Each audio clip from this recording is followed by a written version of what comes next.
माँ जी अपने पति से प्रश्न करती है, क्या 3 कटोरियाँ थीं और 2 चम्मच थे? इस तरह प्रश्न करती है। बाबूजी उत्तर देते हैं, नहीं तो चम्मच भी 3 थे। चम्मच तो यहाँ सिर्फ 2 रखे हैं माँ जी। नहीं नहीं, ध्यान से देखो, जरूर 3 होंगे। मंगलसेन से पूछो, वही थाल उठाकर लाया था। मंगलसेन जी, तीसरा चम्मच कहाँ है? माँ जी प्रश्न करती है।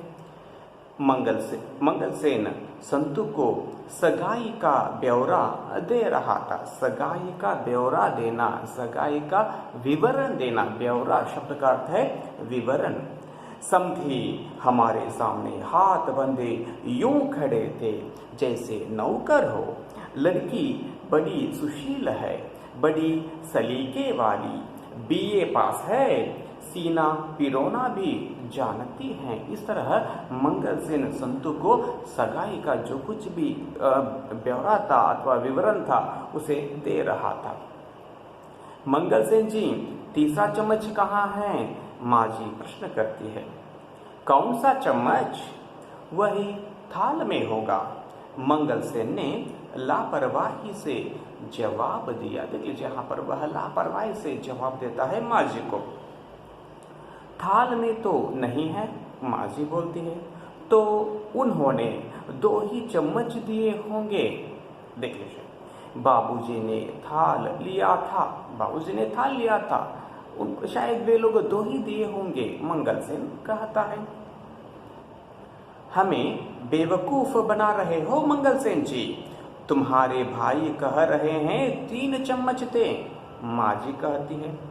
इतने में बाबूजी की गरज सुनाई दी। गरज यानी कि आवाज सुनाई दी। देख लीजिए यहाँ पर बाबूजी क्या कहे हैं। इसीलिए मेरे साथ गए थे कि चम्मच गंवाओगे, गंवाना, खोकर आना। कुछ नहीं तो 5-5 रुपए का एक चम्मच होगा, बाबूजी बोलते हैं।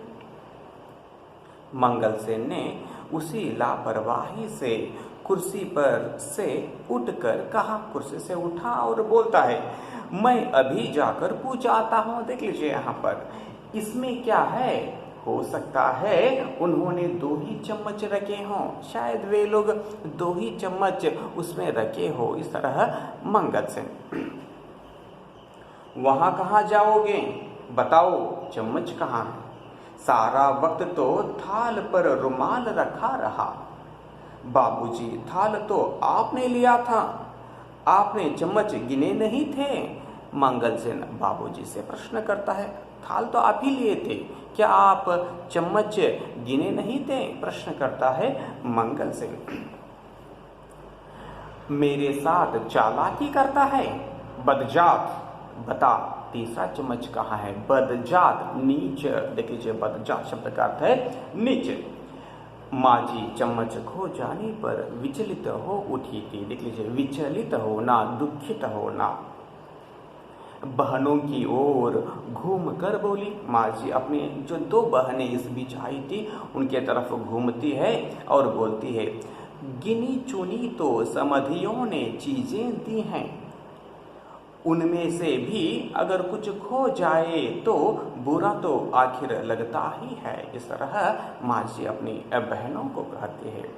कैसा ढीठ आदमी है, सुन रहा है और कुछ बोलता नहीं। बाबूजी ने गरज कर कहा, कैसा ढीठ आदमी है, साहस, कैसे साहसी आदमी है ये, कुछ सब कुछ सुन रहा है और कुछ बोल नहीं रहा है। इस तरह बाबूजी बोल रहे हैं। चम्मच खो जाने पर अचानक वीर जी को बहुत गुस्सा आ गया। देख लीजिए इधर वीर जी भी ऊपर खड़ा होकर सब कुछ देख रहा था और उसे भी गुस्सा आता है। प्रभा ने चम्मच भेजा और वह उन तक पहुंचा ही नहीं। सोच रहा है वीर जी, प्रभा क्या की थी, मेरे लिए चम्मच भेजी थी, लेकिन वह मेरे तक पहुंचा ही नहीं। प्रभा के प्रेम की पहली निशानी ही खो गई। देख लीजिए वह सोच रहा है, प्रभा की प्रेम की पहली निशानी, इस तरह सोचता है। उन चम्मच जब खो जाता है तो वीर जी इस तरह सोचता है। वीर जी सहसा आवेश में आ गए, उसे भी गुस्सा आ जाता है, वह आवेश में आता है। वीर जी ने आव देखा न ताव। देख लीजिए यहाँ पर यह एक मुहावरा है, इसका अर्थ है सोच विचार न करना, आगे पीछे न सोचना। आव देखा न ताव, मंगलसेन के पास जाकर उसे दोनों कंधों से पकड़कर झिंझोड़ दिया। वीर जी क्या करता है, मंगलसेन के पास जाता है, उनके दोनों कंधों को पकड़ता है और उनको झिंझोड़ता है। झिंझोड़ना, हिलाना। आपको इसीलिए भेजा था कि आप चीजें गंवाएं, प्रश्न करता है वीर जी।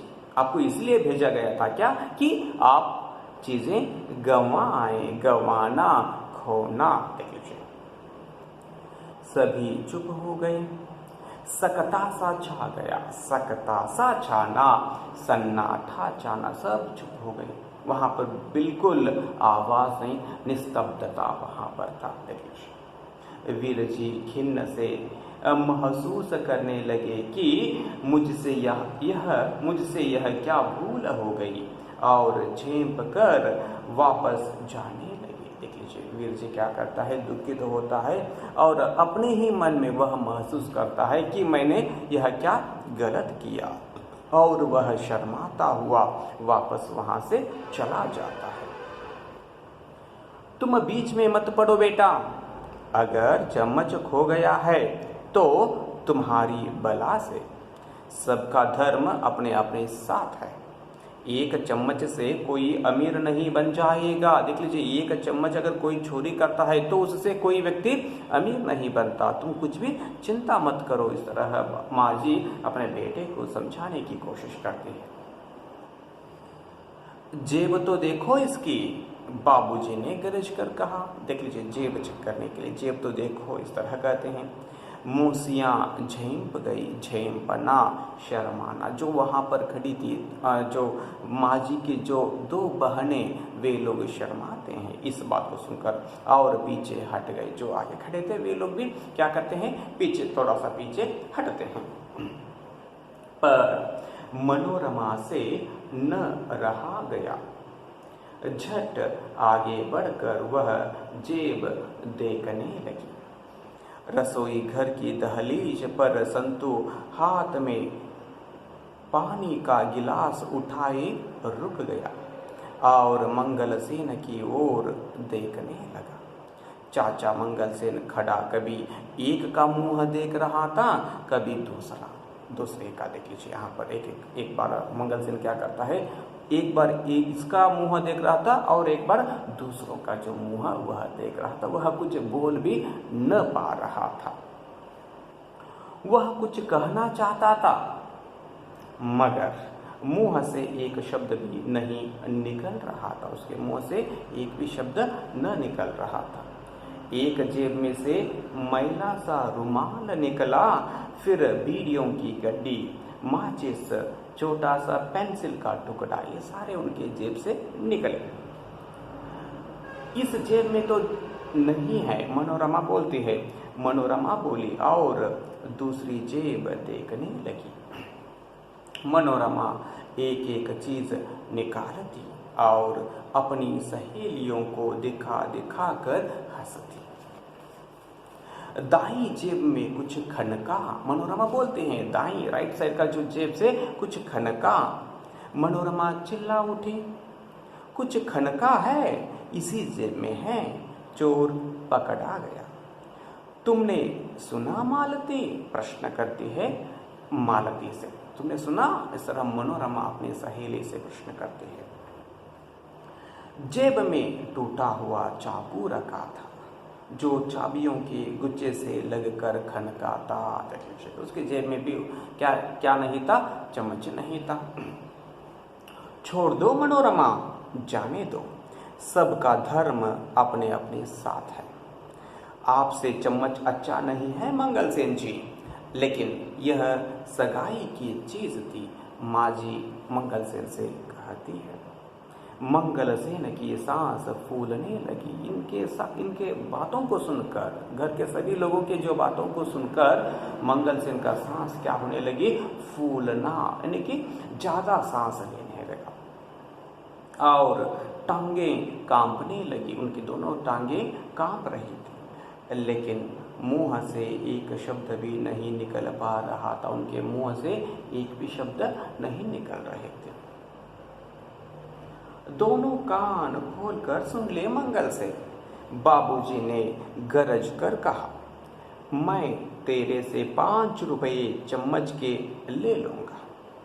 इसमें मैं कोई लिहाज नहीं करूंगा। लिहाज न करना, इज्जत न देखना, अथवा इज्जत मैं नहीं करूंगा तो इज्जत नहीं देखूंगा, इस तरह बाबूजी कहते हैं। मंगलसेन खड़े खड़े गिर पड़ा। जैसा खड़ा था वहां पर गिरता है। मंगलसेन क्या होता है, खड़े खड़े गिर पड़ा। बधाई बहन जी। नीचे आंगन में से 3-4 स्त्रियों की आवाज एक साथ आ गई। मंगलसेन गिरा भी अजीब ढंग से। धम्म से जमीन पर जो पड़ा तो उकड़ू हो गया और पगड़ी उतर कर गले में आ गई। मनोरमा अपनी हंसी रोके न रोक सकी। इस दृश्य को देखकर मनोरमा हंसने लगी और उसे रोकने की कोशिश करती, फिर भी वह रोक नहीं पाती। देखो जी, कुछ तो ख्याल करो, गली मोहल्ला सुनता होगा, इतनी रुखाई से भी कोई बोलता है। माँ जी ने कहा, देख लीजिए अपने पति को बोलती है, माँ जी गली के सभी लोग देख रहे हैं, इस तरह आप रुखाई से, कठिनता से मत बोलिए। फिर घबरा कर संतू से कहने लगी। माँ जी संतू से बोलती है, इधर आओ संतू और इन्हें छज्जे पर लिटाओ। देख लीजिए वह नीचे धम से गिरा था तो उसे छज्जे पर लिटाने के लिए माँ जी बोलते हैं। किसे छज्जे पर लिटाने के लिए? मंगलसेन को। वीर जी फिर खिन्न सा अनुभव करते हुए अपने कमरे में चले गए। मैंने जल्दबाजी की, मुझे बीच में नहीं पड़ना चाहिए था।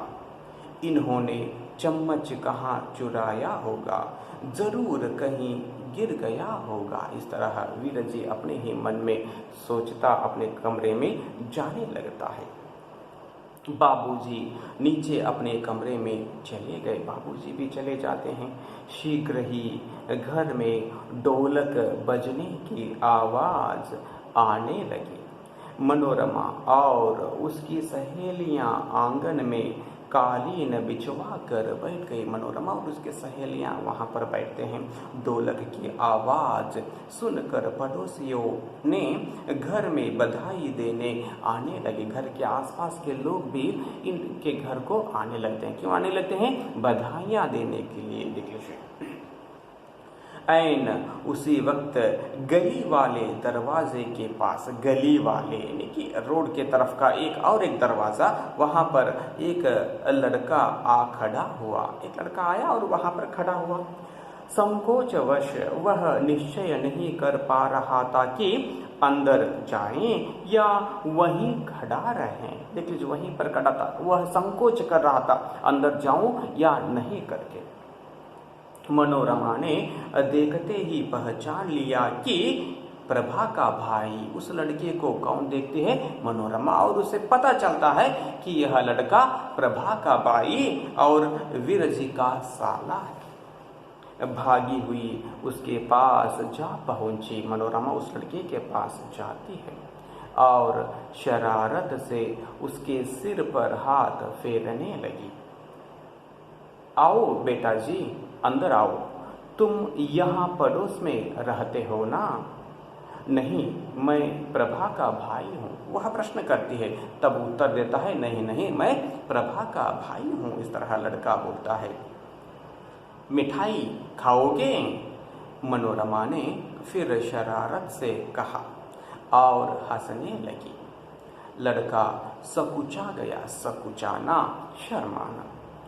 नहीं, मैं तो यह देने आया हूँ। उसने कहा और जैकेट की जेब में से एक चमकता सफेद चम्मच निकाला और मनोरमा के हाथ में देकर उन्हीं कदमों वापस लौट गया। देखिए उसके जेब से क्या निकालता है, चम्मच निकालता है, मनोरमा के हाथ में देता है और वहां से भाग जाता है। हाय, चम्मच मिल गया माँ जी, चम्मच मिल गया।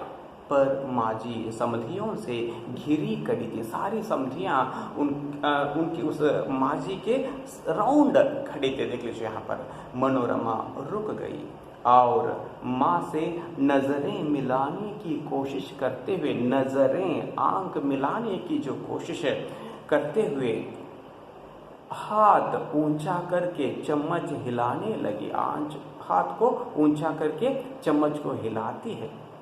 चम्मच को कभी नाक पर रखती, कभी हवा में हिलाती, कभी ऊंचा फेंक कर हाथ में पकड़ती, मगर माँ जी कुछ समझ ही नहीं रही थी। देखिए यहाँ पर माँ को कुछ समझ में नहीं आ रहा था। छज्जे पर संतू ने मंगलसेन को खाट पर लिटाया और मुंह पर पानी का चींटा देते हुए बोला। उसके मुंह पर पानी का चींटा देता है तो मंगलसेन उठता है। तब कौन बोलता है? संतू बोलता है, तुम शर्त जीत गए। देख लीजिए यहाँ पर संतू और मंगलसेन दोनों के बीच में शर्त था, तो वहां पर कौन जीता हुआ था? मंगलसेन। तो तुम शर्त जीत गए, बस तनख्वाह सैलरी मिलने पर 2 रुपये नकद तुम्हारी हथेली पर रख दूंगा। 2 रुपये नकद तुम्हारी हथेली पर, हाथ पर रखता हूँ। इस तरह संतू मंगलसेन से कहता है। देख लीजिए यहाँ तक यह कहानी समाप्त हो गई। यह बहुत बड़ी जो कहानी है, खून का रिश्ता, यानी कि रिश्तेदारों के साथ एक बार लोग किस तरह व्यवहार करते हैं, इन सारे बातों का विचार इस कहानी में आया है। यहाँ तक यह कहानी समाप्त हुआ। धन्यवाद।